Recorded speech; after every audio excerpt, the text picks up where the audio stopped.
घोषणा कार्यक्रममा उपस्थित सम्पूर्ण पत्रकार नेता अजय टन्डनज्यूलाई हार्दिक अनुरोध गर्दछु।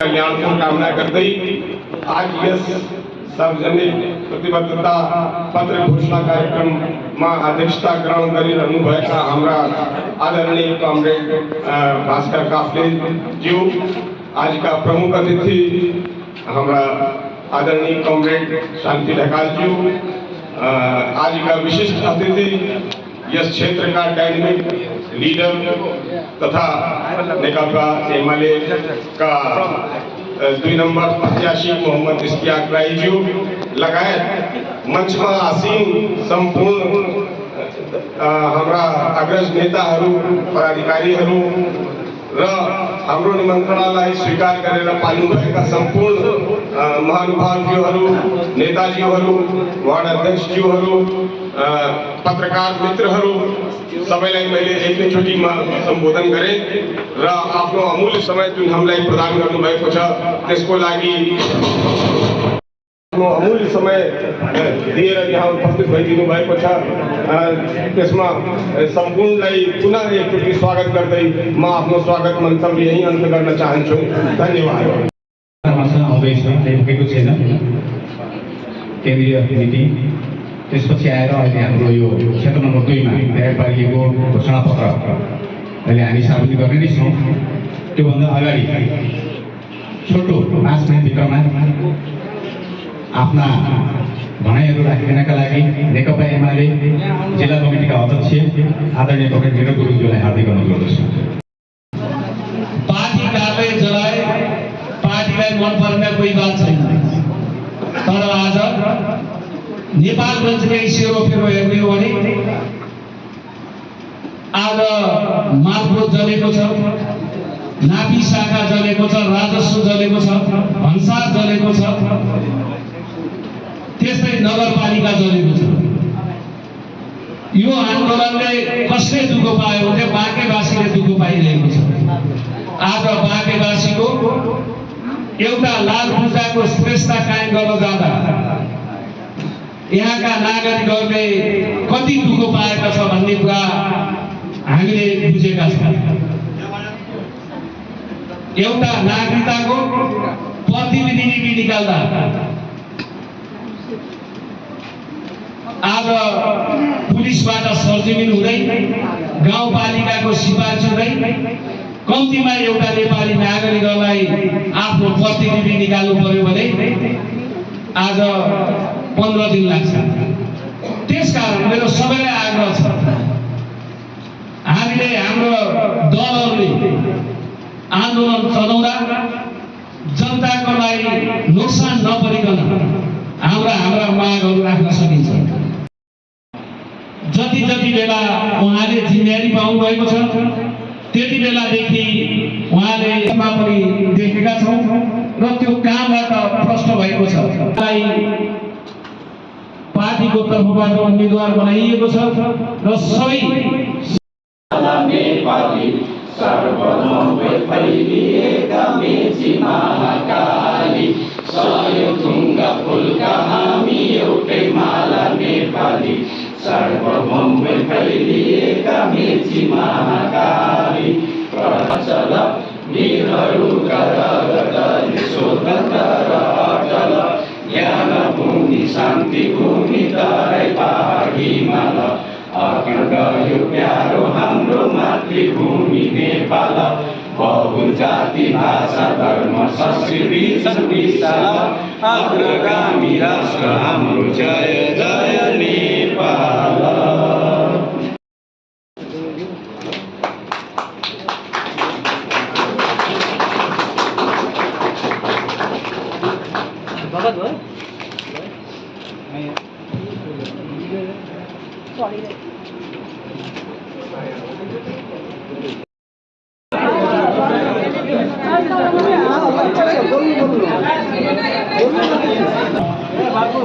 आज चाहिँ बाँके क्षेत्र नम्बर 2 प्रतिनिधि सभा सदस्य उम्मेदवार म आफै मोहम्मद इश्तियाक राई नेकपा एमालेको उम्मेदवार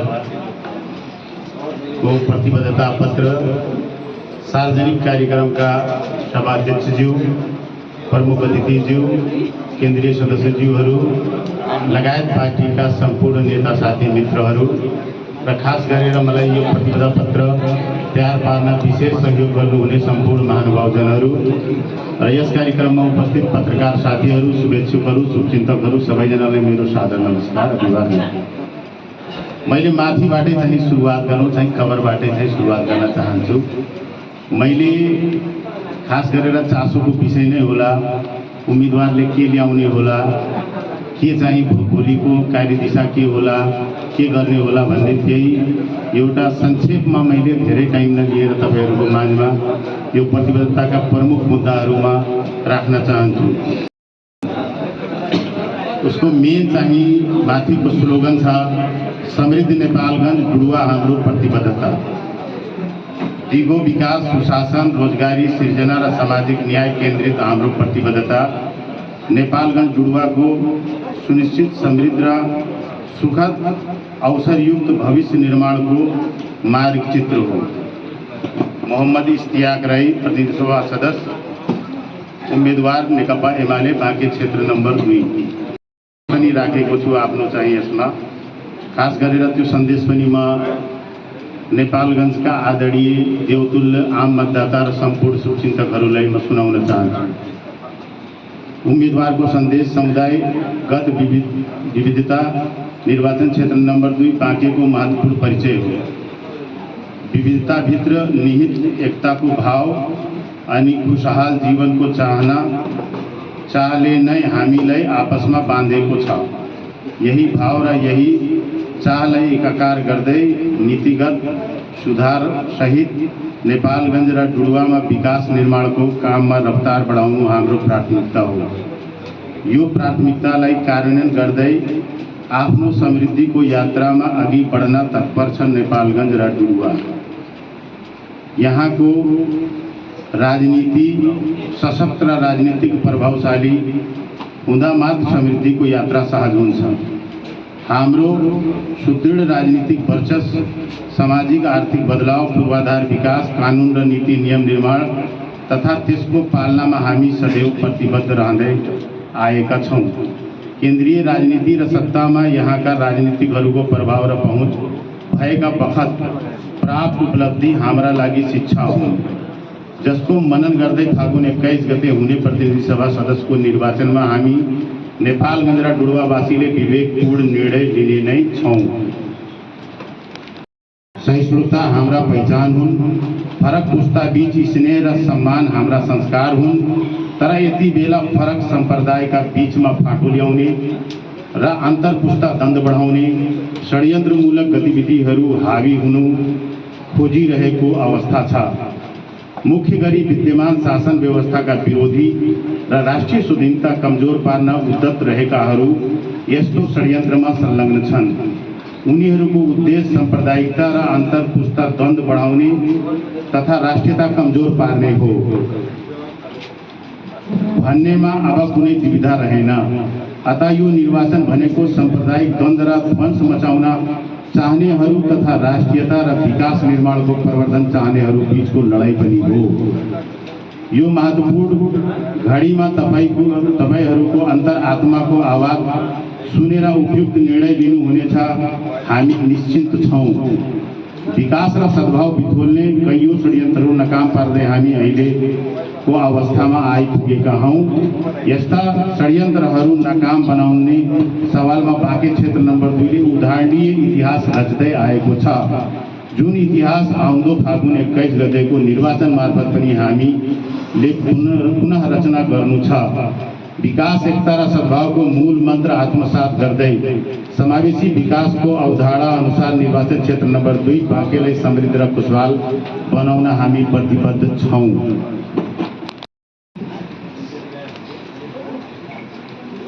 बुन्दागत रूपमा केही कुराहरू राख्न चाहन्छु।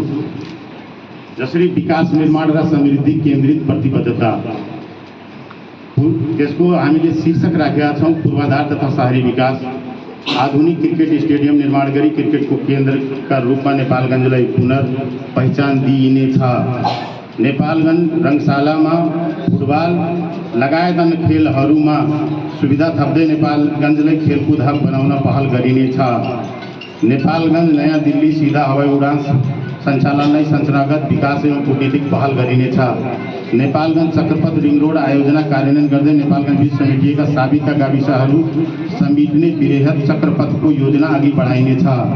नेपालगञ्जका आवश्यकता देखिएका स्थानमा शिलान्यास भइसकेका स्थानमा आकाशे पुल निर्माण गरिनेछ।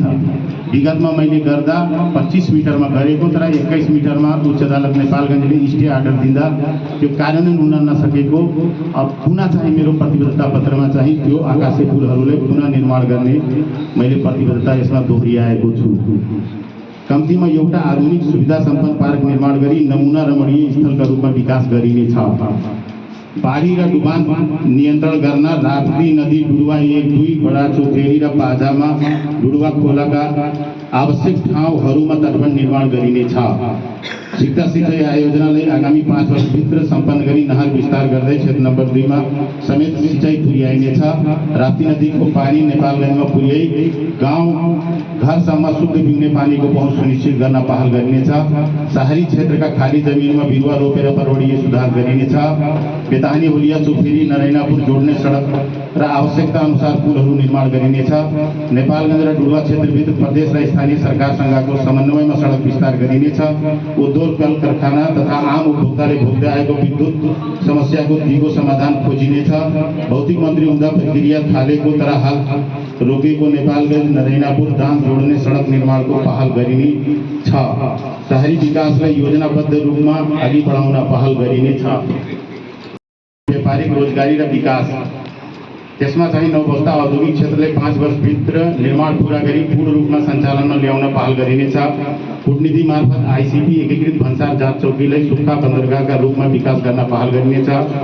युवा जनशक्तिलाई स्थानीय स्तरमै रोजगारी सृजना गर्न उपयुक्त संरचनाहरू निर्माणमा जोड दिनेछ।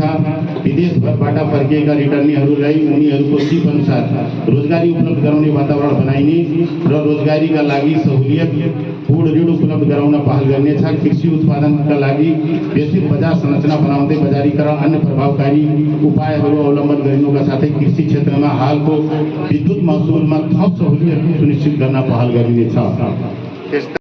डुडुवा गाउँपालिकाका सामुदायिक सरकारी विद्यालयहरूमा सुविधा सम्पन्न भवन र डिजिटल शिक्षामा प्रणालीमा आधारित प्रणाली सहित स्तर उन्नति गरिनेछ। महेन्द्र बहुमुखी क्याम्पसको पूर्वाधार विकास गरिनुका साथै क्याम्पसको नाममा रहेको जमिनको उच्चतम सदुपयोगका लागि विस्तृत योजना अघि बढाइनेछ। महेन्द्र बहुमुखी क्याम्पसलाई त्रिभुवन विश्वविद्यालयको क्षेत्रीय विश्वविद्यालयको रूपमा विकास गरिनेछ। लुम्बिनी प्राविधिक विश्वविद्यालयको जग्गा प्राप्तिका काम सम्पन्न गरी अत्याधुनिक भवनबाट शैक्षिक र प्रशासनिक कार्य सम्पादन गराउन पहल गरिनेछ। एन मार्फत सामुदायिक विद्यालयका एक समूह सामुदायिक विद्यालयमा 1 जना स्वास्थ्य कर्मचारी अनिवार्य राख्ने व्यवस्था गर्न पहल गरिनेछ। शिक्षित समाज समृद्ध राष्ट्र नारालाई आत्मसात गर्दै सामुदायिक विद्यालयका शिक्षकहरूको वृत्ति विकासमा जोड दिइनेछ। निजी विद्यालयका विद्यार्थीहरूसँग प्रतिस्पर्धा गर्न सक्ने शिक्षा प्रदान गर्ने गरी सामुदायिक सरकारी विद्यालयको स्तर उकास्ने नीति बनाइनेछ। सामुदायिक शिक्षकलाई मासिक रूपमा तलब भत्ता उपलब्ध गराउने नीतिगत निर्णय गराउन पहल गरिनेछ। शिक्षकहरूलाई समेत स्थानीय भत्ताको व्यवस्था गरी राहत करार बाल विकास लगायत सबै प्रकारका शिक्षकहरूलाई सामाजिक सुरक्षा कोष कार्यक्रममा समावेश गर्न पहल गरिनेछ। फेरि प्राविधिक शिक्षाले पिटिएसलाई समय सापेक्ष स्तर उन्नति गर्दै विश्व बजारमा प्रतिस्पर्धा गर्न सक्ने प्राविधिक जनशक्ति उत्पादन गर्न सक्षम बनाइनेछ। महेन्द्र पुस्तकालयका लागि नयाँ संरचना सहित अध्ययनको वातावरण सहज र सुविधायुक्त बनाउन प्राविधिक पक्षमा सुधार गरिनेछ। स्वास्थ्य क्षेत्रको विकास भेरी अस्पतालमा चिकित्सक र अन्य प्राविधिक जनशक्तिको दरबन्दी थप गरी सेवा प्रभावकारी प्रभावलाई अझ प्रभावकारी बनाउन पहल बनाइनेछ। स्वास्थ्य बीमालाई थप सहज र प्रभावकारी बनाइनेछ। डुडुवा लगायतका पालिकामा रहेका 16 शय्याका अस्पताल र स्वास्थ्य चौकीलाई आधुनिक सुविधायुक्त बनाउँदै मोडर्निटी प्रसुति सेवा लगायतका सुविधा उपलब्ध गराउन पहल गरिनेछ। किनकि पुरै नेपालभरि मातृत्व चाहिँ मृत्यु दर चाहिँ लुम्बिनीमा सबैभन्दा बढी, त्यो पनि बाँके जिल्ला, लुम्बिनीमा पनि बाँके जिल्ला सबैभन्दा बढी भएकोले यो चाहिँ प्रसुति सेवा स्थानीय स्तरमा सामान्य रूपमा उपलब्ध हुन नसकेर मातृत्व दरको चाहिँ मृत्यु एकदमै सबैभन्दा बढी देशको चाहिँ बाँकेमै हुने भएकोले यो कुराहरू राखिएकोमा जानकारी गराउन चाहन्छु। भेरी अस्पतालमा चिकित्सक शिक्षाको स्कुल स्नातकोत्तरको कक्षा सञ्चालन गर्दै स्थानीय विद्यार्थीलाई निश्चित छात्रवृत्ति उपलब्ध गराउने नीति बनाउन पहल गर्नेछ। सबै स्वास्थ्य संस्थामा जनशक्तिको यथोचित व्यवस्था गर्न पहल गर्नेछ। कोही रोगी हुन नपरोस्, उपचार नपाएर कोही मर्न नपरोस् नारा आत्मसात गर्दै भेरी अस्पतालमा न्युरो र मुटु सम्बन्धी बिरामीको उपचारलाई विशेष व्यवस्था गरिनेछ। गम्भीर चोटपटक लागेका घाइतेहरूको उपचारका लागि ट्रामा सेन्टर सञ्चालन गर्न पहल गर्नेछ। भेरी अस्पतालका लागि यसअघि 3.25 अरबको कार्ययोजना स्वीकृत भई 25 करोड विनियोजन समेत भइसकेको अवस्थामा रोकिएको काम अगाडि बढाइनेछ। मैले प्रदीप यादव मेरै मित्र, अहिले उहाँ पनि एमाले पार्टी पर्सा क्षेत्र नम्बर 1 उम्मेदवार हुनुहुन्छ। स्वास्थ्य मन्त्री हुँदा 325 करोडको योजना स्वीकृत गराएर चाहिँ पुरै संरचना नयाँ बनाउने योजना स्वीकृत भयो, 25 करोड विनियोजन पनि भयो। तर लगत्तै सरकार चाहिँ परिवर्तन हुने भएकोले उहाँ मन्त्री रहनु भएन। अन्य पार्टीको स्वास्थ्य मन्त्री हुँदा चाहिँ त्यो ठेक्का चाहिँ निकाल्न चाहिँ यहाँका निर्वाचित जनप्रतिनिधिहरूको उदासीनताका कारण त्यो योजना चाहिँ गइसकेको थियो। त्यसले पुनः चाहिँ 325 करोडको जुन संरचना स्वीकृत छ, योजना स्वीकृत छ, त्यसले ठेक्का प्रक्रियामा लगेर अत्याधुनिक सेवा चाहिँ विस्तार गरिनेछ। अत्याधुनिक र व्यवस्थित मर्चरी चेम्बर 100 राख्ने सेवा सुदृढ गरिनुका साथै व्यवस्थित पोस्टमार्टमका लागि संरचना समाधान गर्नेछ। शहरी स्वास्थ्य क्लिनिकले व्यवस्थित गर्दै स्थिति गरिनेछ। शिशु कोइराला क्यान्सर अस्पतालको सेवामा स्तर उन्नति र पूर्वाधार विकास गरिनेछ। स्थित कृषि अनुसन्धान केन्द्रको शुद्धिकरण गर्दै राष्ट्रिय कृषि अनुसन्धान प्रवर्धन एकाडेमीका रूपमा विकसित गरिनेछ। कृषकहरूका लागि मल खाद बिउ र सिँचाइ सहित आधुनिक कृषि औजार तथा प्रविधिको पर्याप्त व्यवस्था सुनिश्चित गरिनेछ। व्यावसायिक कृषिलाई बढ़ावा दिन स्थानीय उत्पादनको बजार सुनिश्चित गर्दै भण्डारण गर्ने व्यवस्था समेत गरिनेछ। सामाजिक सुरक्षा औपचारिक अनौपचारिक क्षेत्रका सबै मजदुरलाई सामाजिक सुरक्षा कोषमा समावेश गरी बीमा, पेन्सन, स्वास्थ्य उपचार सहुलियत, ऋण लगायतका सुविधा उपलब्ध गराउन पहल गरिनेछ। सामाजिक सुरक्षा समावेश नभएका मजदुरहरूको सुरक्षाको जिम्मेवारी र दायित्वका काममा लगाउने व्यक्तिकै हुने सुनिश्चितता प्रदान गर्न पहल गरिनेछ। ज्येष्ठ नागरिकलाई भेटघाट, जमघट र विचरण गर्नका लागि भौतिक संरचना सहित पुष्प वाटिका निर्माण गरिनेछ। यो अन्य मुलुकहरूमा टोलमा सरकारी जग्गा भएको ठाउँमा पीडित वृद्धलाई, ज्येष्ठ नागरिकलाई चाहिँ एउटा पुष्प वाटिका, चिया चौतारी भनौँ, चर्चो चौतारी भनौँको रूपमा विकास गर्दै आएको छ। त्यो योजना पनि अगाडि सारेका छौँ। त्यस्तै धर्म संस्कृति संरक्षणको पनि एउटा मुद्दा राखेका छौँ। त्यसमा हामीले बागेश्वरी, गोवर्धन धाम, सन्तानेश्वर, बर्थानी बाबा, कम्मरसा बाबा लगायत सबै धर्मका धार्मिक आस्थाका केन्द्रहरूको प्रचार प्रसार प्रवर्धनमा धार्मिक पर्यटन तथा सद्भाव प्रवर्धन गरिनेछ भन्ने पनि एजेन्डा राखेका छौँ। धार्मिक शिक्षा, कला, साहित्य, मौलिक संस्कृति सम्पदाको संरक्षण तथा संवर्धन गरिनेछ।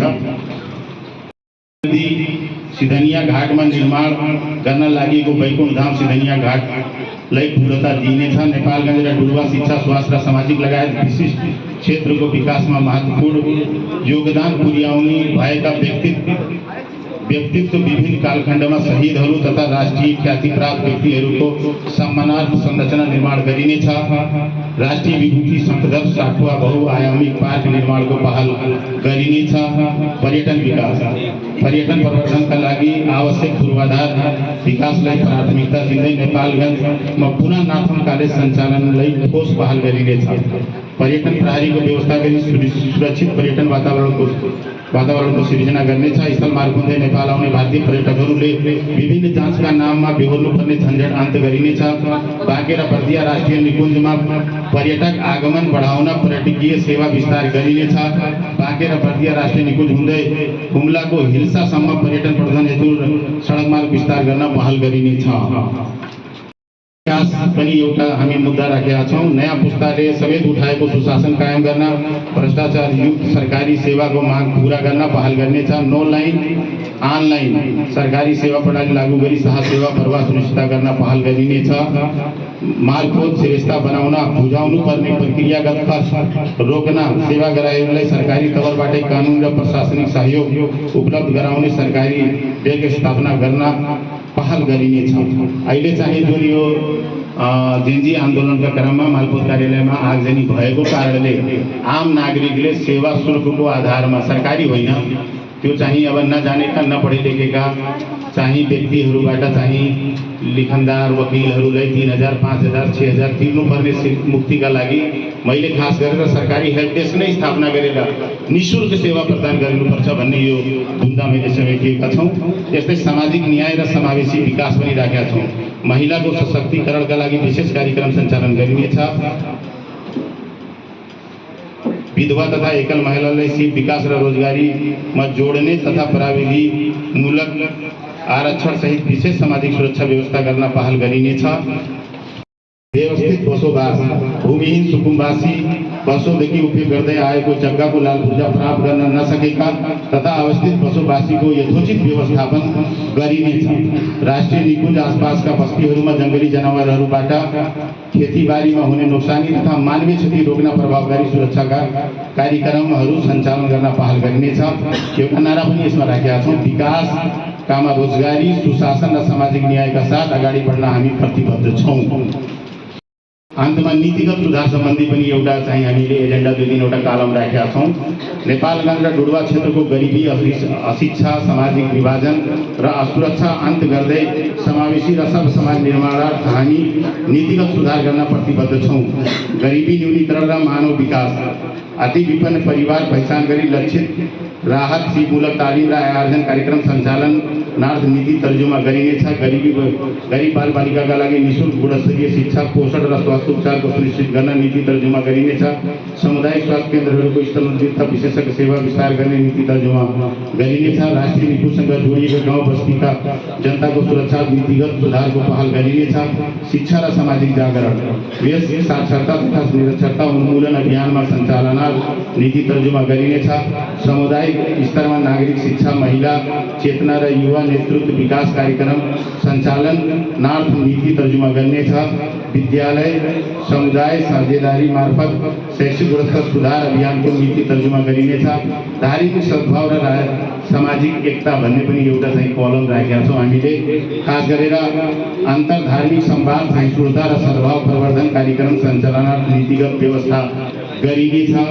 सामुदायिक मेलमिलाप र केन्द्र मार्फत सामाजिक विवाद समाधानको कार्यलाई प्रोत्साहन गर्न नीति तर्जुमा गरिनेछ।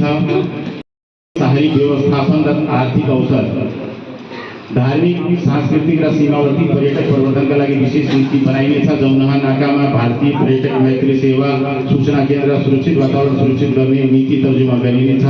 व्यवस्थित शहरी योजना सरसफाई सडक उज्यालो र सार्वजनिक स्थलको विकास गर्ने नीति तर्जुमा गरिनेछ। सीमावर्ती गाउँ बस्तीमा कृषि व्यवसाय फस्टाउन सघाउन पुग्ने नीति तथा कार्यक्रमहरू तर्जुमा गरिनेछ।